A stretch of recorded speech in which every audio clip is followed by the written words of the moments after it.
I mean, I don't know what people saw when they saw them, but that's what I intended. Some people seem to have understood what I was getting at.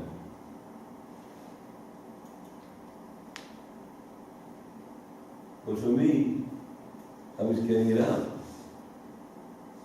And most of these paintings have been bought. I've done around 2,000 paintings in my life, and I only own 200 of them. And the vast majority of them were sold. Few were given.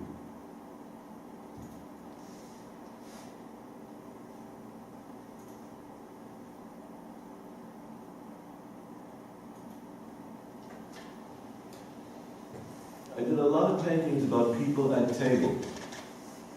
And the reason I did that was to talk about all the terrible things that happen at tables. People deceive one another at tables. They pretend to be loving when they hate one another. They pretend to be sincere when they're false. They plan and plot terrible things. Sometimes they do nice things. But at all kinds of tables, ping pong tables. And I did a few paintings of major artists all sitting at the same table.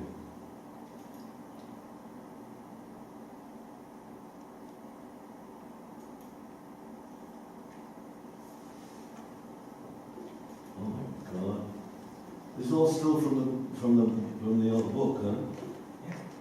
Well, I think we better jump forward a bit. Okay.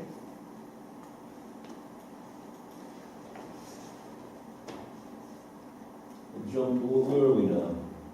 Jump up to 2,000 feet high. Yeah. These are off my website.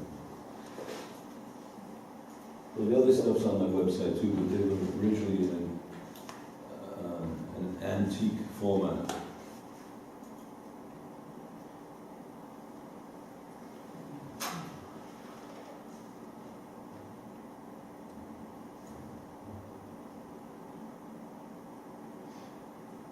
The exhibit that I had in the Chianti that David referred to was in the Castello Gabbiano. We were exhibited, how many paintings? About 30, under 30 paintings. And it was a kind of challenge because the walls were red. And strangely, it was really light, and I sold quite a few pictures, and also had a great time out there. It was a very nice 80th birthday.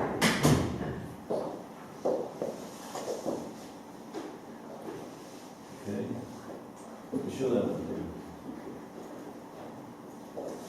you. Okay, move along.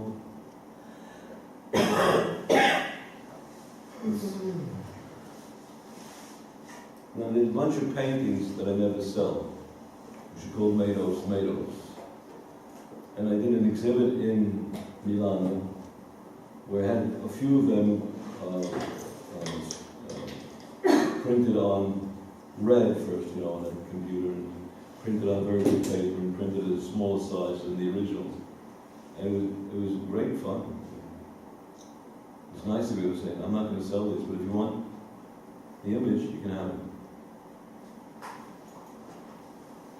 Okay, let's go, move along, because there's some things that I want to say which may or may not be useful. When you look at my pictures, you can go on my website yourself, and I'll show them my CD. Is there anything on the CD that...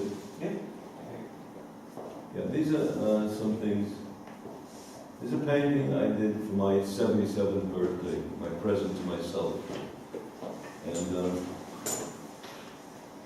And these are all drawings. I draw and draw and draw, and I should talk about that. The drawing is the way you think.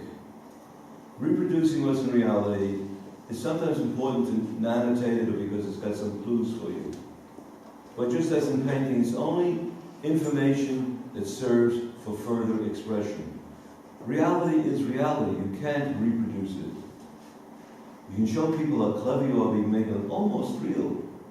But reality is, and a picture of reality remains a version of it. It's stuck in time, and so in these books I draw mostly from imagination. Occasionally I find myself drawing from something I painted.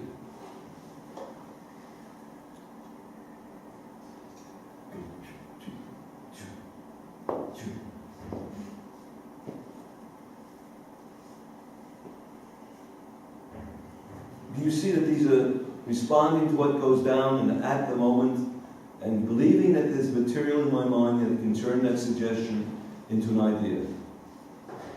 Believing in your unconscious wisdom, in your files. I mean, the human brain is limitless.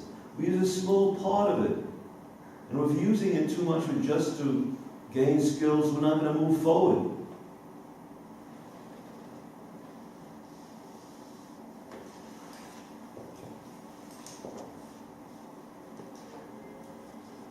Just keep that's the stuff. That's good. I like that.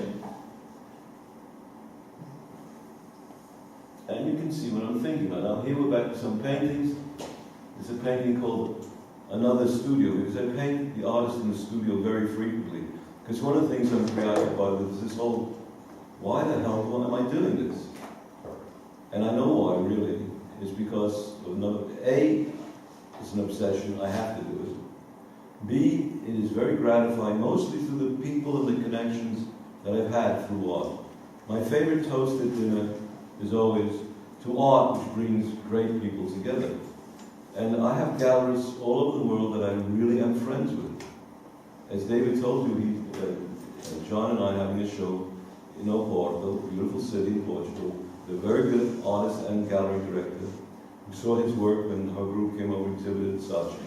And she's a friend, an artist friend, who shares a lot of our, love of communication. That's a detail of a painting.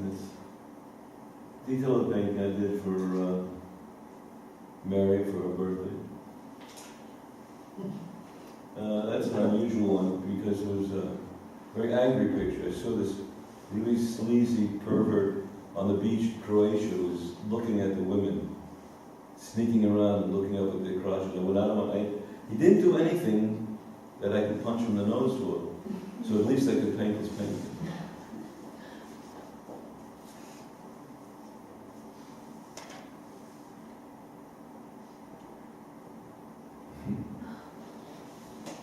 I like the job with all the bodies coming out. That's me. I sometimes have to use a wheelchair.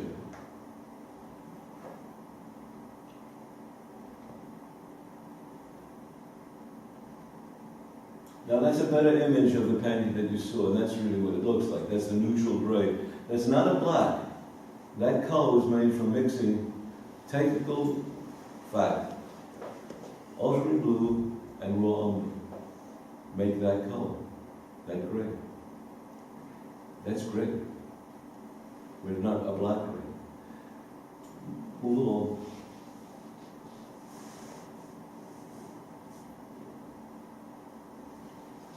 There's another table. So I think you've seen, so this is a detailed big picture that there's a very nice video about me doing an interview in front of the painting at the closing of my show at the castle, the Castello Gabbiano.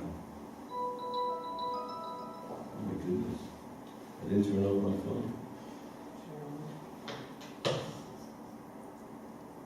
Just keep going.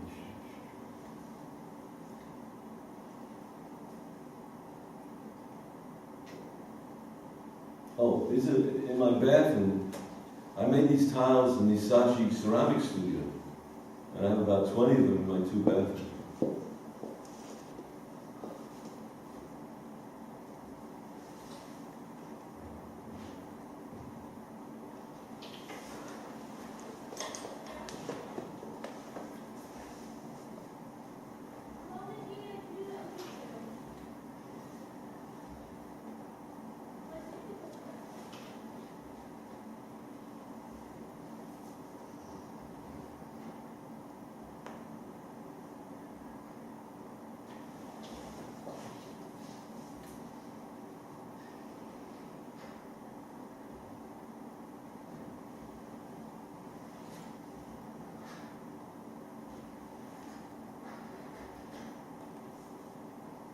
That's my studio.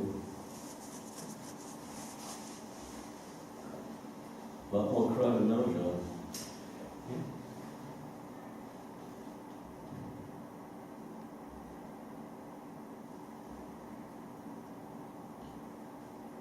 Is that the end? Did we go around? Yeah, I think that is. Yeah, exactly. That's it. Okay, we can turn up the lights a bit. And I'll read a little bit. There are two books up here. They're both in the school library. And this one is, well, this one is for the show at the castle. It has a lot of my black and white drawings in it, and the only text in it are nice things other people wrote about. But this one is a series of 3 interviews that I did with a brilliant, I mean, art critics can be totally idiotic, and many people have interviewed me and written stupid things. But this woman, this Aula Magna, is a very bright art writer from Portugal. She reviewed me for a national newspaper there, I guess about 8-10 years ago, and then I met her and we became friends, and she wanted to do these interviews, and she was good. She knew, she asked the right question, and from the answer you gave, she had a good question. She wasn't trying to, get you to say what she wanted you to say. She really wanted to know what you think about things. And she got me to say stuff that was pretty, I think, on the mark. So I'll just read you one thing that came out of the discussions I thought was pretty important.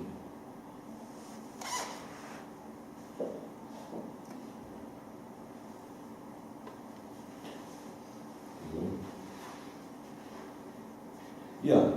Remember I was telling you about limiting my color, coming away from the color and working in the neutral and then pulling ideas out of it with just the textures that came out. And she said, her question is, was it a difficult experience for you? And I say, the limitation opened up other things. I was not dealing with the vibration of the color. I was dealing with the marks and the tensions. I decided to make a neutral color from a mixture of ultramarine blue and burnt umber. Together they make an incredibly blue neutral color. This is very liberating.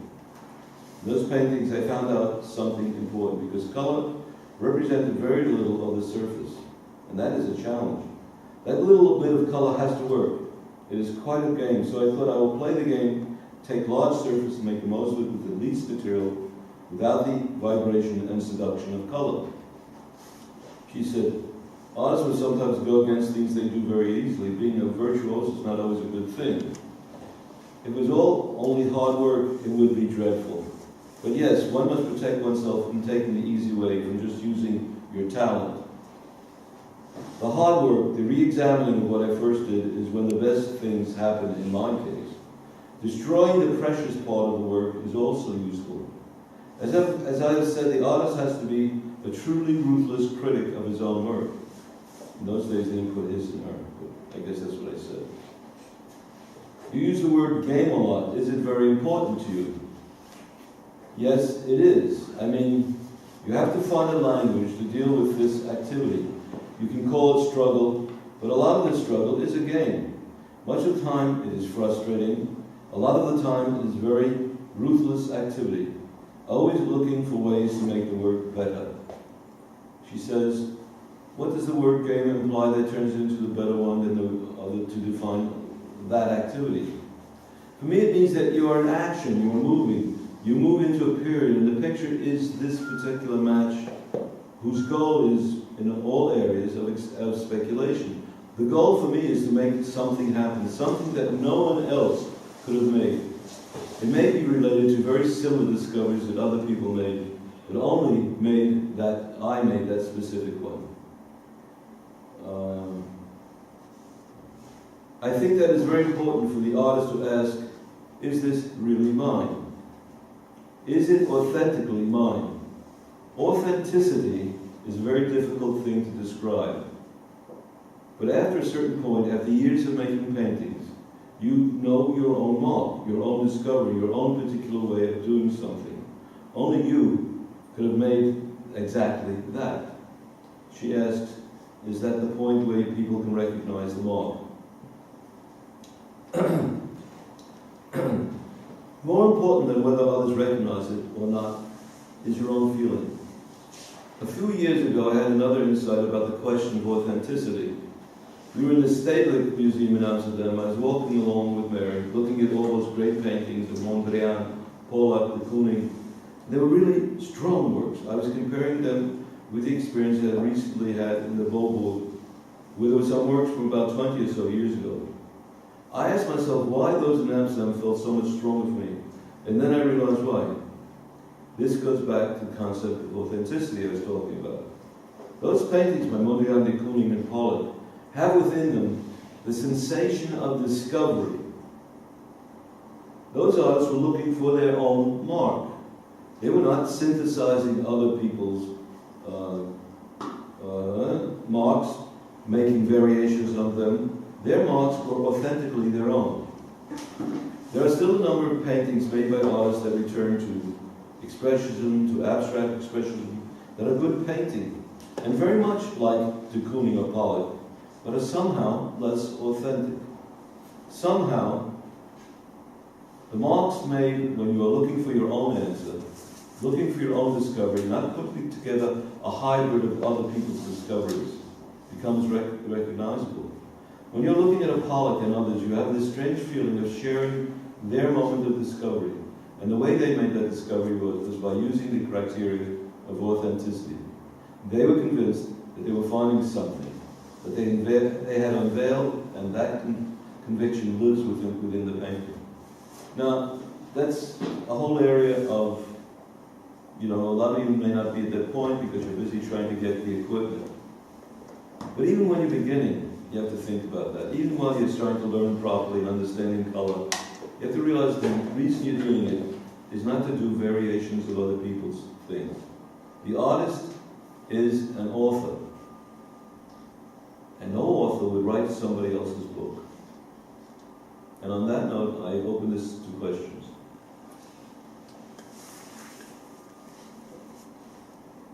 Yes? Was there She should have hand up first, excuse me. Was there a specific happening in your life that prompted you? I'm very deaf, so you have to speak up. Was there a specific happening in your life when you were in Florence the second time around that prompted you to open this school? Was there a specific event in my life? Yeah, like a specific moment, something that you can remember vividly that clicked and you said, I have to do this. No, not a specific one. I looked at a lot of art, I made a lot of art, I talked to a lot of artists, I knew a lot of very famous artists, but no, it was like, it's like the title of this show that I did in the castle was Obsession, well, it's written in Italian, Ossessione, Pentimenti, Divertimenti, in which I tried to describe what I did. And I believe that you have to be obsessed if you're an artist, and you have to research those obsessions. What are they? And I'm not talking about colors, I'm talking about ideas or things or emotions or things that won't go away. Because if you learn to know what your own obsessions are, you will learn to paint your own pictures. Because you have to give them form. If you come into contact with the things that are really you. And that's the work of the artist, to read, to talk, to learn languages, to visit places, to understand the difficult. Being an artist is not easy, it's very hard work. A real artist, it's easy to become a craft person, to learn, you go through the skills. But to be an artist means finding yourself, and then finding a way to express yourself visually. There's a book up in the library by Ben Shahn. Most of you have never heard of Ben Shahn. And it's a series of 4 lectures he gave at Harvard. He was the first artist ever asked to talk at Harvard. And it's brilliant. And this was in the 1950s. And he talked about the education of the artist. And he said the education of the artist is to travel. To work at different jobs, and no matter what job you do, really do it. If you're digging potatoes, feel the potatoes. If you're working in a shop selling to people, notice the way they look. And he said, you must travel. He says, travel and go to to Italy and go to the to Padua and see the incredible work there. The Giotto, it's incredible. And go to Paris. He said, you must learn French. French is the language that you must read. He said, read everything. He said, read novels and history. And read the funny papers, he said. In those days, there was a cartoon strip called Pogo. You may remember Pogo. No, too young. He said, read everything. The artist must be informed, or else you'll never make your own art. So, no, there wasn't a moment to answer your question. Her question was there something that made you start SACI? What did you say? Was there a moment or something that made you start SACI? Well, there are a lot of moments. I mean, I was fortunate. I went to Cooper Union, and there I had a great teacher named Sidney Delavante, who really taught me to see. He taught us to see the negative space. He taught us to confront really difficult formal problems creatively, but also creatively. You know, like, it made us think about accomplishment. It made us analyze Cézanne's, you know, in a way that was, this in a school where, you know, everybody's doing abstract expression, well, they're doing abstract painting. Abstract expression is just being born. And I know that teaching and a good communicating of real goods about art was important. I went to City College where I had some brilliant people. There was a man named Bernard S. Myers who taught art history. He taught everything. He taught Asian art history, Roman art history, Renaissance, early Renaissance, Baroque, contemporary, modern. And he was like, and he wrote a great book called The Art and Civilization, which is pretty much out of print. But it's all about the artist in their society. The artist, up until then, most art history wasn't about the artist in his world. The connection between the creator and his or her moment. And he really made that clear that you had to be really in your time, you had to understand your time, and you had to be discussing your existence in that moment. And that was very important to me. So then, when I had the Fulbright and came to Italy, I thought it was amazing.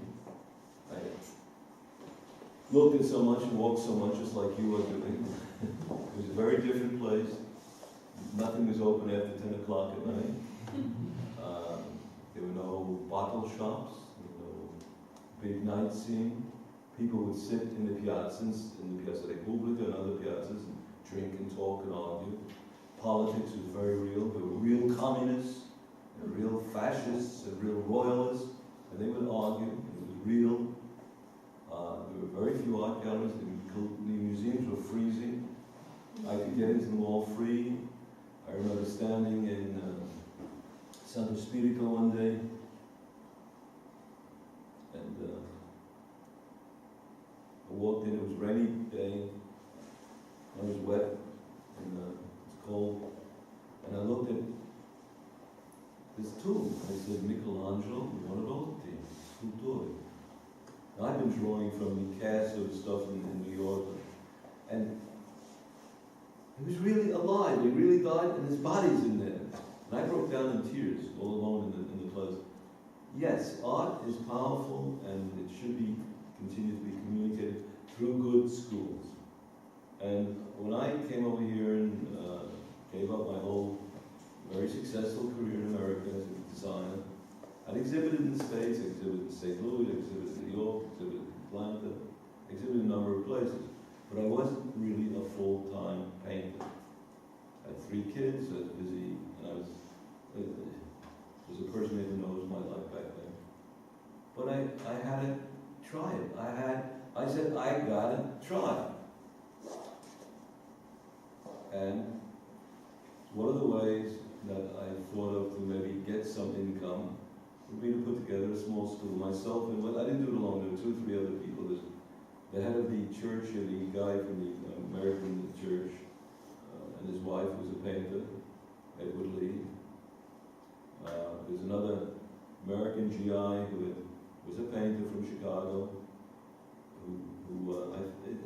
this is named at the house.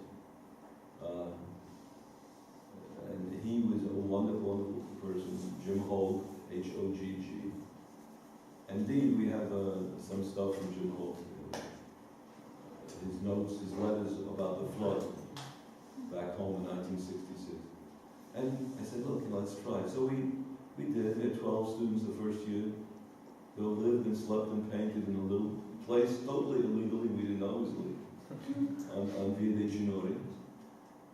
And as the years came along, we had more and more people wanting to come, and it expanded, and became the thing it is today, mostly because I stopped running the school, stopped being the director when I was 62, and that's 18 years ago. Yes. And Mary became the director, and she made huge steps forward. And under her, the tutelage of the school decided, the board of the school, because the school is really a not-for-profit, otherwise it'd be a very wealthy man. And all the money was put back into the school, into doing all the things that the school does, all the trips, the buildings, the facilities, and all the extras that we give. Because it was the belief, we believed that the school had to be for students. And I think that it's been doing a wonderful job over the years, and I applaud all of those who've done it. No more wise cracks from Mary. That you got me into that. Any other real questions? I thank you very much.